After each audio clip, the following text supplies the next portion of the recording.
शुक्रवार को मुख्यमंत्री आवास पर हुआ a dialogue with the future कार्यक्रम भारत जापान दोस्ती की बेहद खूबसूरत तस्वीर बन गया। यहाँ कूटनीति की औपचारिकता से ज्यादा बच्चों की मुस्कान, संवाद और दोस्ती नजर आई। जापान के यामानाशी प्रांत से आए 13 विद्यार्थियों और उनके फैकल्टी सदस्यों ने लखनऊ के विद्यार्थियों के साथ संवाद किया। मुख्यमंत्री योगी आदित्यनाथ और यामानाशी के गवर्नर कोटारो नागासाकी की मौजूदगी में हुई ये मुलाकात भविष्य के भारत जापान संबंधों का संदेश दे गई। मुख्यमंत्री योगी आदित्यनाथ ने जापानी विद्यार्थियों का स्वागत ओहायो गोजा इमासु कहकर किया। उन्होंने उत्तर प्रदेश की सांस्कृतिक और आध्यात्मिक विरासत की जानकारी देते हुए अयोध्या, मथुरा, वाराणसी और सारनाथ का उल्लेख किया। उन्होंने कहा कि जापानी विद्यार्थियों की उत्तर प्रदेश यात्रा सिर्फ पर्यटन नहीं बल्कि भारत की संस्कृति और सभ्यता को करीब से समझने का अवसर है। मुख्यमंत्री ने कहा कि ये केवल विद्यार्थियों का मिलन नहीं बल्कि दो संस्कृतियों और दो देशों की युवा पीढ़ियों का मिलन है। आने वाले वर्ष में भारत और जापान के राजनीतिक संबंधों की स्थापना के 75 वर्ष पूरे होने जा रहे हैं। ऐसे में आज के विद्यार्थी कल दोनों देशों के बीच दोस्ती के राजदूत बन सकते हैं। उन्होंने कहा कि जापान की ताकत अनुशासन, गुणवत्ता, टीम वर्क और इनोवेशन में है, जबकि भारत की शक्ति युवा ऊर्जा, प्रतिभा, विविधता और रचनात्मकता में है। दोनों देशों की ताकत साथ आएगी तो नई संभावनाएं पैदा होंगी। मुख्यमंत्री ने विद्यार्थियों से एक दूसरे की भाषा के साथ भावनाओं, संस्कृति और जीवन शैली को समझने की अपील की। यामानाशी के गवर्नर कोटारो नागासाकी ने भी विद्यार्थियों से इस दोस्ती को आगे बढ़ाने का आह्वान किया। उन्होंने कहा कि भारत और जापान को करीब लाने के लिए दोनों देशों की समानताओं और विभिन्नताओं को समझना भी जरूरी है। उन्होंने भारत के वसुदेव कुटुंबकम और जापानी सोच के बीच समानता का उल्लेख किया। कार्यक्रम में लखनऊ के विद्यार्थियों ने जापानी बच्चों का आत्मीय स्वागत किया। भारतीय बच्चों ने डोरेमोन का जिक्र करते हुए कहा कि जापानी संस्कृति भारत के बच्चों के बचपन का भी हिस्सा रही। वहीं जापानी विद्यार्थियों ने भारत में मिले अनुभव साझा किए। जापानी छात्र काजामा ने कहा कि भारत आना उसकी पहली विदेश यात्रा है। भारतीय लोगों का मित्रवत व्यवहार उसे बहुत अच्छा लगा। ताजमहल की भव्यता ने उसे खास तौर पर प्रभावित किया। उसने कहा कि वो भारत और जापान के बीच दोस्ती का सेतु बनना चाहता है। जापानी छात्रा मियागी मोतो ने बताया कि ताजमहल देखना उसके लिए अद्भुत अनुभव रहा। उसने पहली बार बिंदी लगाई, उसे ये बहुत पसंद आया। उसने भारत जापान की दोस्ती को आगे बढ़ाने की इच्छा जताई। कार्यक्रम में जापानी विद्यार्थियों ने ओरिगैमो के जरिए शांति और मित्रता का संदेश भी दिया। कागज से बनाई गई सुंदर आकृतियां मुख्यमंत्री को भेंट की गई। इसके बाद मुख्यमंत्री ने भारतीय और जापानी बच्चों के साथ सेल्फी ली। इस दौरान बच्चों का उत्साह देखते ही बन रहा था। मुख्यमंत्री आवास का ये कार्यक्रम निवेश और आर्थिक साझेदारी की चर्चाओं से कहीं आके निकलकर मानवीय रिश्तों का उत्सव बन गया। भाषाएं अलग थी, संस्कृतियां अलग थी, लेकिन भविष्य का सपना एक था। आज के ये बच्चे ही कल के वैज्ञानिक, कलाकार, तकनीकी विशेषज्ञ, कारोबारी और वैश्विक नेता बनेंगे। यही a dialogue with the future का सबसे बड़ा संदेश है।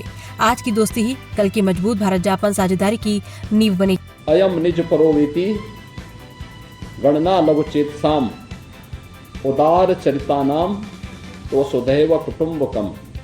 ये भारत की संस्कृति है, ये अपना है, ये पराया है। ये हमारी फिलॉसफी बोलती है कि संकुचित सोच के लोग बोलते हैं, करते हैं। उदार चरित्र के लोगों के लिए तो पूरी दुनिया ही एक परिवार है। वसुधैव कुटुंबकम का ये भाव, ये भारतीय संस्कृति की सबसे बड़ी विशेषता है। और दोनों की भावना एक सुंदर समानता है।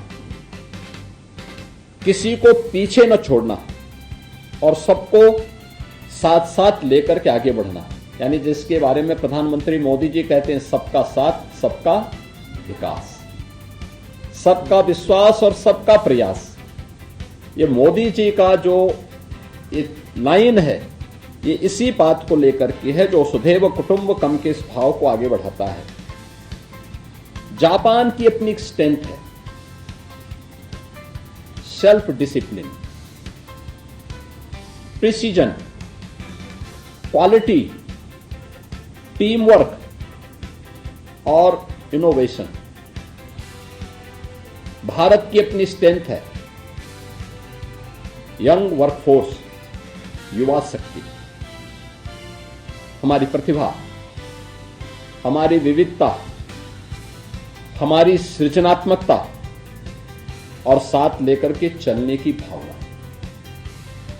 मेरा विश्वास है कि जब जापान की स्ट्रेंथ और भारत की स्ट्रेंथ साथ आएगी तो केवल दोनों देशों के बच्चों का भविष्य ही बेहतर नहीं होगा, अभी तो ग्लोबल स्टेज पर नई संभावनाओं के द्वार भी इसके माध्यम से खुलेंगे। आज आप केवल एक स्टूडेंट हैं, लेकिन आने वाले वर्षों में आप साइंटिस्ट हों, टेक्नोक्रेट होंगे, आर्टिस्ट होंगे, स्पोर्ट्स चैंपियन होंगे, पॉलिसी मेकर या ग्लोबल लीडर बनेंगे। आप सभी से मेरी एक छोटी सी अपेक्षा है, एक दूसरे की लैंग्वेज को सीखने के साथ एक दूसरे को समझने की भी हम कोशिश करें।